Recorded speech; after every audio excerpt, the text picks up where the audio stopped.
अस्सलाम वालेकुम दोस्तों, मैंने इस टेबल फैन को बनाने के लिए एक डब्बा, एक इंडक्शन, एक मोटर और एक फैन और 9 वोल्ट वाली बैटरी और ये बटन और थोड़े से वायर्स। तो सबसे पहले दोस्तों मैंने इस पुट्ठे पर ग्लू गन की मदद से इस इंडक्शन को चिपकाया।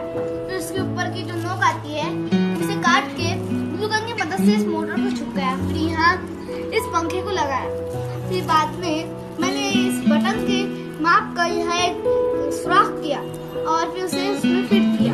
फिर अंदर मैंने एक 9 वोल्ट वाली बैटरी ग्लू गन की मदद से फिट कर दी और उसे वायर क्लिपर की मदद से कनेक्ट कर दिया। और यहाँ एक मैंने सुराख बनाया, उन्हें इन वायरों को उसमें कनेक्ट कर दिया।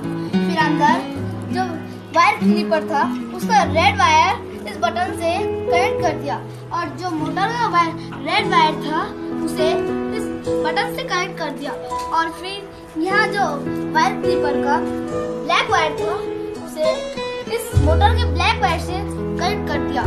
तो इन सब चीजों के जरिए मेरा ये टेबल फैन तैयार हो गया।